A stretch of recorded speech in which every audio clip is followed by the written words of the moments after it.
आजकल मैं friends of burn centre civil hospital उसमें काम कर रहा हूँ, क्योंकि पाकिस्तान ने मेरे लिए इतने ज़्यादा खुशियों दे, इज़्ज़त दे, तो अभी मेरी बारी है कि पाकिस्तान के लिए कुछ करने का। तो मैंने इस वजह से friends of burn centre join किया है।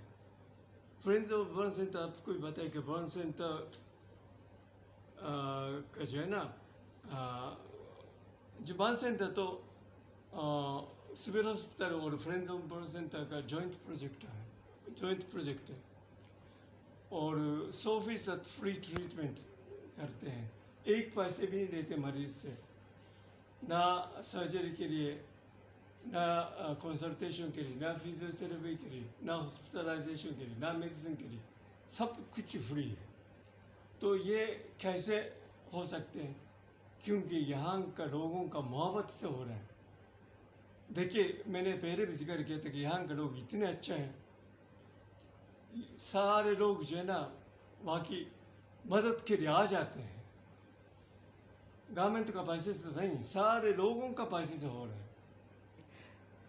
सब कुछ ठीक है पाकिस्तान में, आपने बहुत अच्छा पाया, लेकिन क्या वजह है पाकिस्तान क्यों नहीं तरक्की कर पा रहा? जापान ईमानदारी मेहनत से ऊपर इतना गया, पाकिस्तान नहीं गया। अच्छे लोग तो आपको यहाँ भी नजर आए। वाह,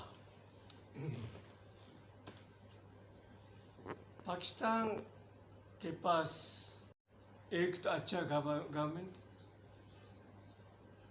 और गवर्नेंस अच्छा करने के लिए क्या ज़रूरी, तो सारे लोगों का एजुकेशन ज़रूरी होता है।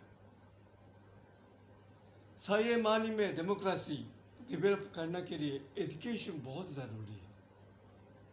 तालीम, यहाँ का लिटरेसी रेट मुख्तलिफ फिगर्स है, लेकिन सब कंट्रीज़ में देखिए कौन सा नंबर्स में आते हैं पाकिस्तान का लिटरेसी रेट।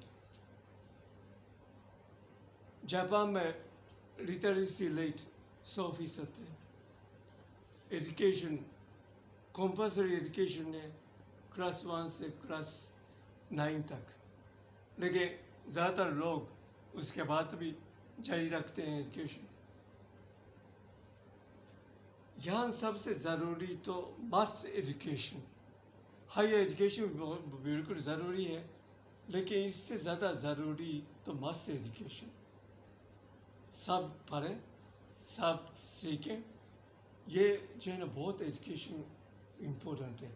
मैंने जापानीज काउंसिल में होता था कि स्पोर्ट्स के लिए तो एक तो जूडो का प्रमोशन किया था और कराटे का प्रमोशन किया था और टेबल टेनिस का।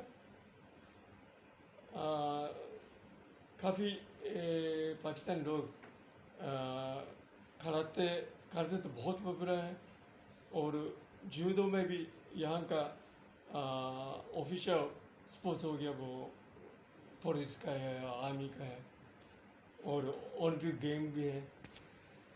और टेबल टेनिस तो आपको पता है कि वो यहाँ कोच, जापान का नेशनल कोच बुलाए थे। मुझे तो पाकिस्तानी लोग में जो है ना 2 लोग, बाकी 3 लोग बहुत ज़्यादा इम्प्रेस हुए और बहुत ज़्यादा मोहब्बत करता हूँ। एक तो डॉक्टर अब्दुल कश्मीर साहब, दूसरा फातिमा सुरैया भजिया। फातिमा सुरैया भजिया तो मेरी माँ, पाकिस्तानी माँ।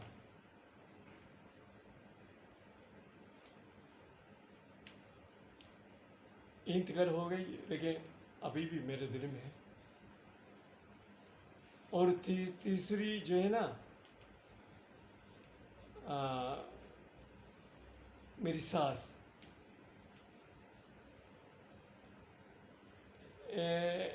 मेरी सास तो कश्मीर साहब की बहन, लेकिन आपको पता है कि पुराना ज़माने में ख़वातीन जो है ना, लड़कियां तालीम हासिल नहीं करती थी, लेकिन उनकी जो है ना, उनका दिल और उनका दिमाग इतने अच्छे थे। और बाकी मैं हमेशा दुआ करता हूँ उनके लिए।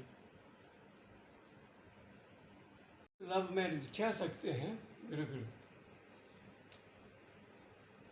आप मेरी बेगम को अच्छी तरह देखेंगे तो पता चल जाएगा वजह। किसने प्रपोज किया? किसने प्रपोज किया? पहल किसने की? मेरे ख्याल से मैंने किया हूँ। हम जो है ना, दुख चावल का शिव साहब की पंजी, तो मैं शुरू से देख रहा था। बाकी तो आप बाद में मेरी बेगम से इंटरव्यू करके उनकी खूबी जो है ना देखिएगा।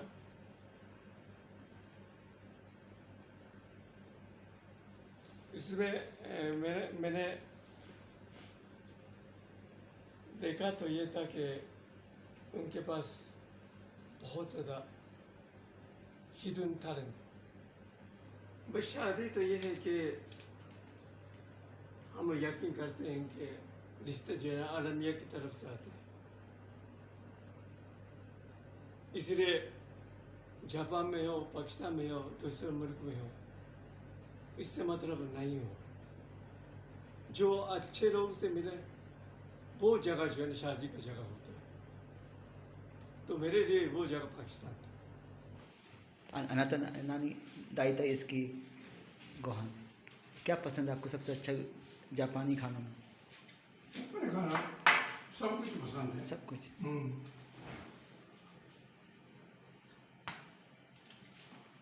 पाकिस्तानी खाना भी मुझे अच्छा लगता है। कौन सा सबसे अच्छा लगता है पाकिस्तान में?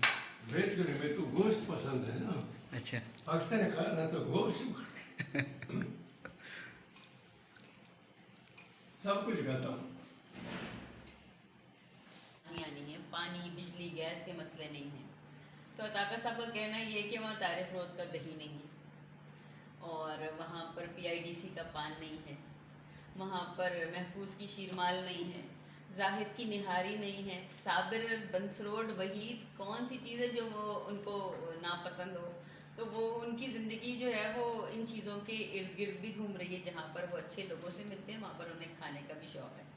तो इसलिए बहरहाल जब रिश्ता हो गया, लेकिन मुझे तो ये तो यकीन था कि ये बहुत अच्छे मुसलमान हैं, और अगर ये जापान की तरफ यू टर्न लेते तो सबसे ज़्यादा मैं खुश होती।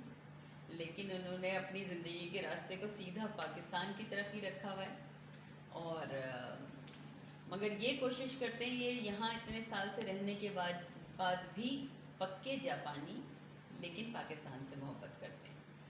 और मुझे जापानी कल्चर, जापानी खाना, जापानी ज़िंदगी, हर चीज़ बहुत ज़्यादा पसंद है।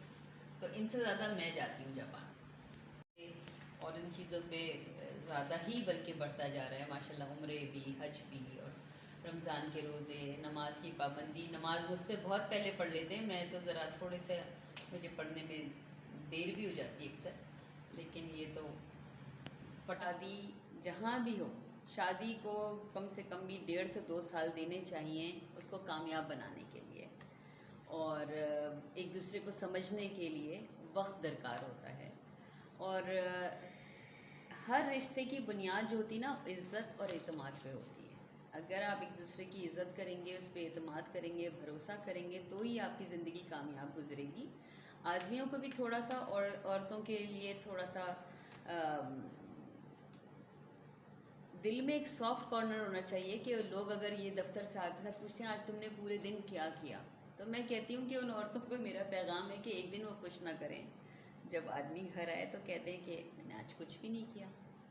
और जब आपको सारे काम किए कराए मिल जाते हैं, गरम रोटी, हांडी, हर चीज़, फिर आप पूछते हैं आपने क्या किया।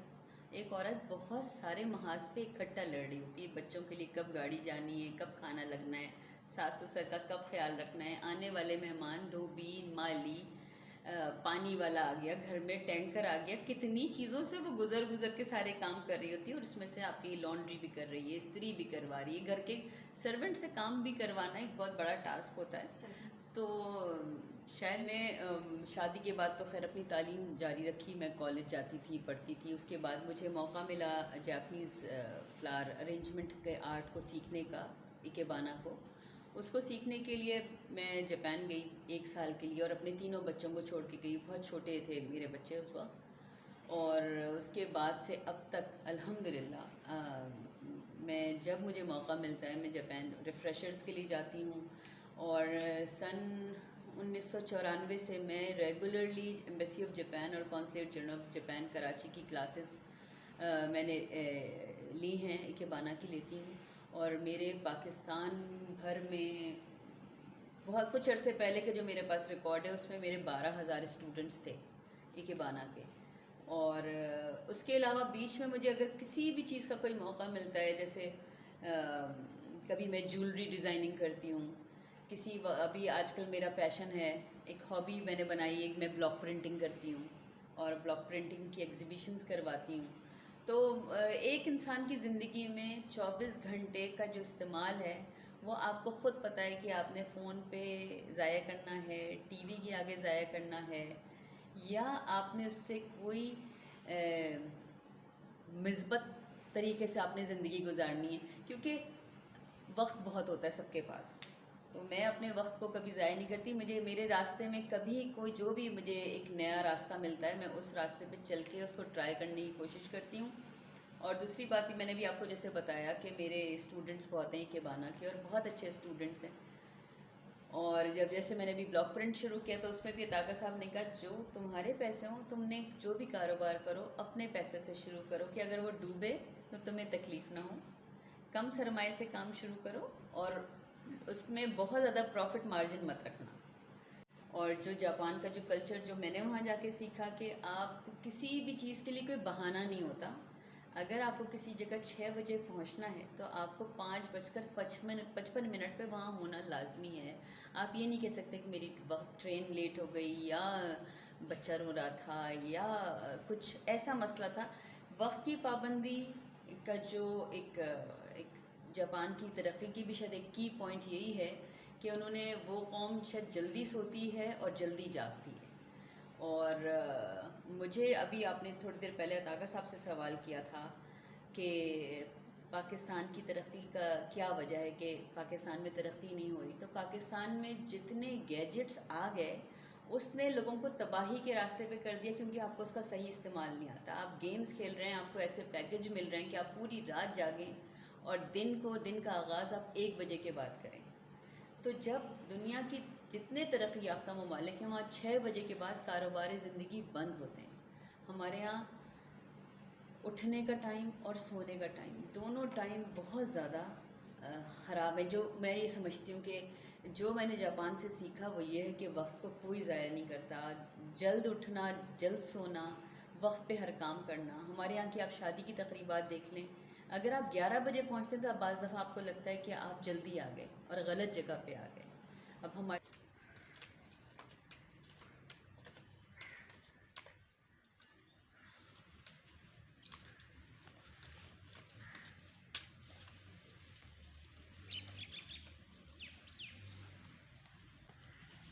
और ये बोनसाई, ये जापानीज़ आर्ट है ना, बोनसाई। सही। ये भी जापानी लग रहा मुझे। नहीं ये तो अपना गुलमोहर है। ये गुलमोहर है। ये मैं सुपर हाईवे गई थी, वहाँ से लकड़ी के वो ले आई थी कुंदे। अच्छा। उन पे पौधे लगा लिए। ये दरख्त हाँ, ये दरख्त भी महल्ले में किसी ने काट के डाल दिया था, वो ले आई, इस पे ही पौधे लगा दिए। वैसे तो नीम का दरख्त